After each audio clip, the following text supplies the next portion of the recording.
Putin December 5-ന് ഇന്ത്യയിലേക്ക് എത്തുകയാണ്. അപ്പോൾ പലതരത്തിലുള്ള കരാറുകളെ കുറിച്ചൊക്കെ നമ്മൾ പറഞ്ഞുകൊണ്ടേയിരിക്കുന്നു. പക്ഷേ ഇതിനേക്കാൾ വലിയ ഏറ്റവും സുപ്രധാനമായിട്ടുള്ള ഒരു കരാറിൽ ഇതിനകം തന്നെ റഷ്യയും ഇന്ത്യയും ഒപ്പുവെച്ച് കഴിഞ്ഞിട്ടുണ്ട്. ഈ കരാർ എന്ന് പറയുന്നത് നമ്മൾ ഒന്ന് ആലോചിക്കേണ്ട, US-ന്റെ സമ്മർദ്ദം വർദ്ധിച്ചു വരുന്ന ഒരു സാഹചര്യമുണ്ട്. ചൈനയുമായിട്ടുള്ള ടെൻഷൻസ് വർദ്ധിച്ചു വരുന്ന ഒരു സാഹചര്യമുണ്ട്. കാര്യം നമ്മൾ സൗഹൃദത്തിലേക്കാണ് പോകുന്നതെങ്കിലും നമുക്ക് ചില മേഖലകളിൽ സ്വയം പര്യാപ്തത നേടേണ്ടത് അത്യാവശ്യമാണ്. അപ്പോൾ നമുക്കറിയാം US-നെ എങ്ങനെയാണ് ചൈന മുട്ടുകുത്തിച്ചത്. US അപ്രമാദിത്വം പ്രഖ്യാപിക്കാൻ നിന്നപ്പോൾ ചൈന പറഞ്ഞ എന്നാ പിന്നെ ശരിയെണ്ണ, ഞങ്ങൾക്ക് നിങ്ങൾ പറയുന്ന താരിഫൊക്കെ ഞങ്ങൾ അങ്ങോട്ട് ഏറ്റെടുത്തു, പക്ഷേ ഞാൻ റെയർ എർത്ത് മിനറൽസ് ഉണ്ടല്ലോ അതൊന്നും ഞങ്ങൾ അങ്ങ് തരുന്നില്ല എന്ന് പറഞ്ഞു. ഇതോടുകൂടി ആപ്പീസ് പൂട്ടിയത് US-ന്റെ മാത്രമല്ല, സത്യത്തിൽ ലോകരാജ്യങ്ങളുടെ മൊത്തം ആപ്പീസ് പൂട്ടി എന്നുള്ളതാണ്. എന്തിനധികം ഇന്ത്യക്ക് വരെ ഒരു സമയം വരെ ഇന്ത്യക്ക് അതിൽ വലിയ ബുദ്ധിമുട്ടുണ്ടായി. നമ്മുടെ EV വാഹന വിപണിയിലൊക്കെ വലിയ പ്രശ്നങ്ങളുണ്ടായ ഒരു സമയം കൂടിയുണ്ട്. നമ്മൾ അതിനെ മറികടക്കുകയും ഒക്കെ ചെയ്തു. ചൈന ഇന്ത്യയുമായിട്ടുള്ളൊരു വിഷയത്തിലേക്ക് വരുമ്പോൾ അത് മയപ്പെടുത്തുകയും ഒക്കെ ചെയ്തതാണ്. പക്ഷേ നമുക്ക് എന്നും വേണ്ടുന്ന ഒരു കാര്യമാണ് ഈ അപൂർവ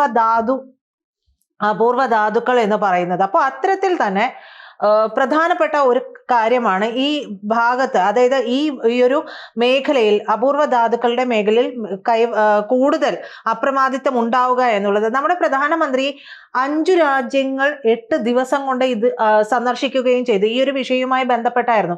ഈ സന്ദർശിച്ച രാജ്യങ്ങളെല്ലാം തന്നെ എന്ന് പറയുന്നത് അപൂർവ ധാതുക്കളാൽ സമ്പന്നമായിട്ടുള്ള രാജ്യങ്ങളായിരുന്നു. അവരുമായിട്ട് പലതരത്തിലുള്ള കരാറുകളിലൊക്കെ ഏർപ്പെടുകയും ചെയ്തിട്ടുണ്ട്. അതിൻ്റെ ഗുണം എന്താണെന്നുള്ളത് വരും കാലങ്ങളിലാണ് നമുക്ക് തിരിച്ചറിയാൻ പോലും ആവുക. ഇപ്പോൾ നമ്മൾ പറഞ്ഞു വന്നതുപോലെ റഷ്യയുമായിട്ട് പ്രധാനപ്പെട്ട ഏറ്റവും സുപ്രധാനമായിട്ടുള്ള ഒരു കരാറുണ്ട്. അതിലൊന്ന് സൈനിക സഹകരണം തന്നെയാണ്. ആ സൈനിക സഹകരണത്തിലേക്ക് വരുമ്പോൾ തന്നെ ഇന്ത്യ റഷ്യ റെലോസ് കരാറുണ്ട്. ആ കരാർ എന്താണ് എന്നുള്ളത് നമ്മൾ പ്രത്യേകമായിട്ട് തന്നെ മനസ്സിലാക്കേണ്ടതുണ്ട്. റഷ്യയുടെ സ്റ്റേറ്റ് ഡുമാർ ഇന്ത്യ റഷ്യൻ സായുധ സേനകൾക്കൊക്കെ ഇന്ധനം, സ്പെയർ പാർട്സ് എന്നിവ എളുപ്പത്തിൽ പങ്കിടാനും പരസ്പരം അറ്റകുറ്റപ്പണി കേന്ദ്രങ്ങൾ നടത്താനും വ്യോമതാവളങ്ങൾ, നാവിക തുറമുഖങ്ങൾ എന്നിവയൊക്കെ ഉപയോഗിക്കാനും അനുവദിക്കുന്ന ഒരു സൈനിക കരാറിന് അംഗീകാരം നൽകുകയാണ്. ഈ കരാർ അവരുടെ സൈനിക സഹകരണം കൂടുതൽ സുഗമവും വേഗത്തിലുള്ളതുമാക്കി മാറ്റാനുള്ള സാധ്യതകളുണ്ട്. നമ്മൾ പറഞ്ഞതുപോലെ ഡിസംബർ 4-5 തീയതികളിലാണ് വ്ളാഡിമിർ പുടിൻ ന്യൂഡൽഹിയിലേക്ക് എത്തുക.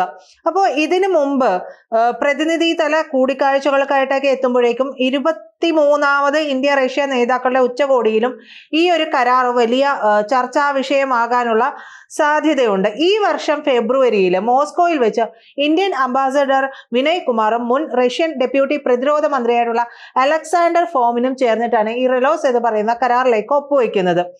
അപ്പോൾ ഇത് പ്രാബല്യത്തിൽ വരുന്നതിന് മുമ്പ് ഇരു രാജ്യങ്ങളുടെ ഔദ്യോഗികമായിട്ടുള്ള അംഗീകാരവും നമുക്ക് ആവശ്യമാണ്.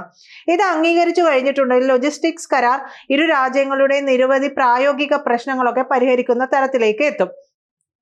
ഇന്ത്യൻ മഹാസമുദ്രത്തിൽ പ്രവർത്തിക്കുന്ന റഷ്യൻ യുദ്ധക്കപ്പലുകൾക്കും വിമാനങ്ങൾക്കും ഇന്ധനം, എണ്ണ, സ്പെയർ പാർട്സ്, അറ്റകുറ്റപ്പണി പിന്തുണ എന്നിവയിലൊക്കെയും കാലതാമസമില്ലാതെ എളുപ്പത്തിൽ ലഭ്യമാക്കാനുള്ള ഒരു വഴിയാണ് ഇത്.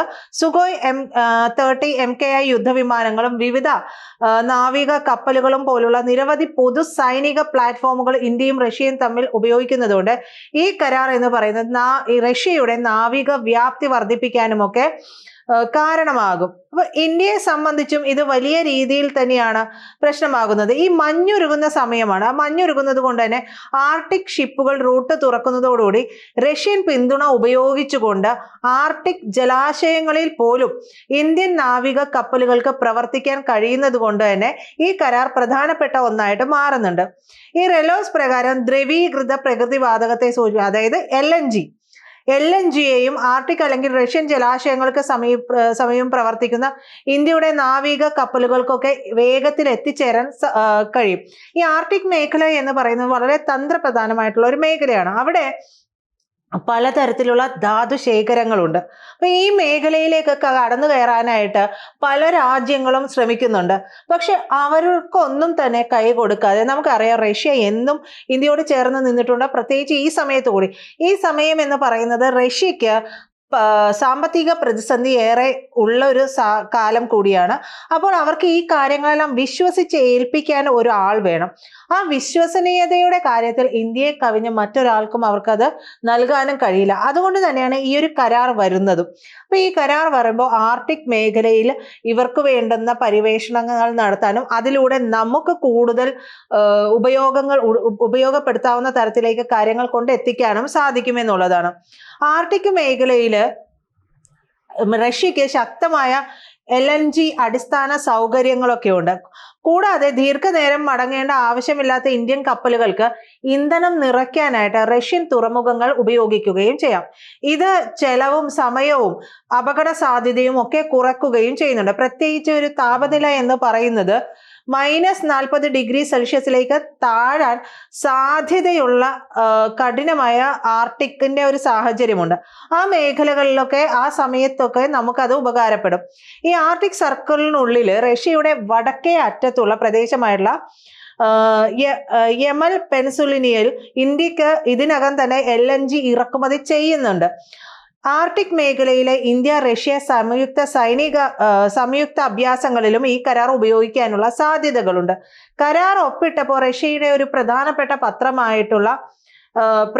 ഒരു പത്രം ഇക്കാര്യം പറയുമൊക്കെ ചെയ്തിട്ടുണ്ട്. ഇന്ത്യൻ നാവികസേനയുടെ തൽവാർ ക്ലാസ് ഫ്രിഗേറ്റുകളും INS വിക്രമാദിത്യ വിമാനവാഹിനി കപ്പലുകളും തണുത്തുറഞ്ഞിട്ടുള്ള ഈ ആർട്ടിക് സാഹചര്യങ്ങൾ കൈകാര്യം ചെയ്യുന്നതിന് വേണ്ടിയിട്ട് രൂപീകരിച്ചിട്ടുള്ളതാണ്.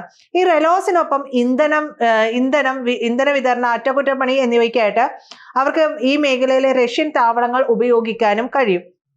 റഷ്യൻ നാവികസേനയ്ക്ക് ഇന്ത്യൻ മഹാസമുദ്രത്തിൽ ഇന്ത്യയുടെ താവളങ്ങൾ ഉപയോഗിച്ച് അവരുടെ സാന്നിധ്യം ശക്തിപ്പെടുത്താനും മേഖലയിൽ ചൈനയുടെ ഈ വരുന്ന ഒരു പ്രവർത്തനങ്ങളുണ്ട്. ചൈന എന്നും അതിർത്തി കടന്നുള്ള പ്രവർത്തനങ്ങൾക്ക് ഉത്സുകരായിട്ടുള്ള രാജ്യമാണ്. അപ്പോൾ ആ പ്രവർത്തനങ്ങളിൽ സന്തുലിതമാക്കാനും കഴിയും. അപ്പോൾ ഇന്ത്യയും റഷ്യയും റെലോസ് കരാറിൽ എന്തുകൊണ്ടാണ് ഇപ്പോൾ ഒപ്പുവെക്കുന്നതെന്ന് വെച്ചിട്ടുണ്ടെങ്കിൽ, പാശ്ചാത്യ ഉപരോധങ്ങൾ അവരെ ഒറ്റപ്പെടുത്തുന്ന ഈ സമയത്ത് ആഗോളതലത്തിൽ സ്വാധീനം നിലനിർത്താൻ ഇതുവഴി കഴിയും എന്നതാണ് പ്രധാനപ്പെട്ട ഒരു കാര്യം. തന്ത്രപരമായിട്ട് നിർണായകമായ ഇന്ത്യൻ മഹാസമുദ്രത്തിലെ ഇന്ത്യൻ സൗകര്യങ്ങളിലേക്ക് പ്രവേശനം ലഭിക്കുന്നത് അർത്ഥമാക്കുന്നത് ചെലവേറിയ സ്ഥിരം താവളങ്ങൾ നിലനിർത്താതെ തന്നെ റഷ്യക്ക് ഏഷ്യയിലേക്ക് ശക്തി പ്രാപിപ്പിക്കാനും കഴിയും എന്നുള്ളതാണ്. മാത്രമല്ല ചൈനീസ് സ്വാധീനത്തെ ചെറുക്കാനും കഴിയും. ഇന്ത്യയെ സംബന്ധിച്ചിടത്തോളം ഇത് നമ്മുടെ ജലനാവിക ശേഷി വികസിപ്പിക്കുന്നതിന് ഉപകാരപ്രദമാണ്.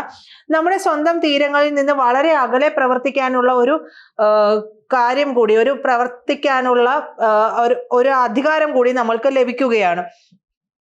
ആർട്ടിക് ഫാർ ഈസ്റ്റ് മേഖലകളിൽ റഷ്യൻ പിന്തുണയോടുകൂടി എല്ലായിടത്തും സ്വന്തം താവളങ്ങൾ നിർമ്മിക്കുന്നതിനുള്ള വലിയ ചെലവൊന്നും നമുക്കുണ്ടാകില്ല.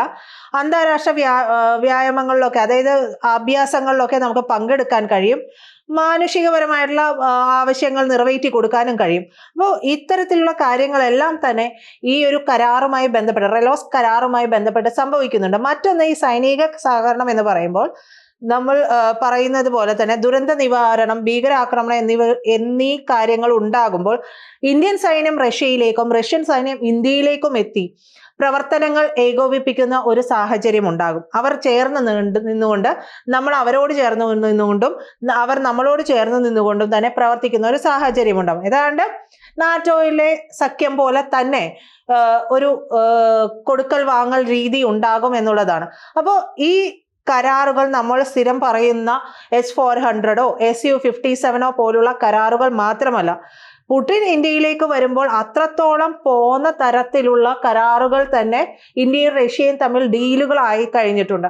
അപ്പൊ അതിൻ്റെ പേരിലുള്ള ഒരു സൗഹൃദ സന്ദർശനവും മറ്റു പ്രധാനപ്പെട്ട ചില കാര്യങ്ങളിലും ഒപ്പുവെക്കാനും കൂടിയാണ് പുടിൻ ഇത്തവണ ഇന്ത്യയിലേക്ക് എത്തുന്നത്.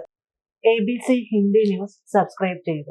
കൂടുതൽ വാർത്തകളും വിശേഷങ്ങളും നിങ്ങളിലേക്ക് എത്താൻ ABC മലയാളം സബ്സ്ക്രൈബ് ചെയ്യുക, ബെൽ ബട്ടണും അമർത്തുക.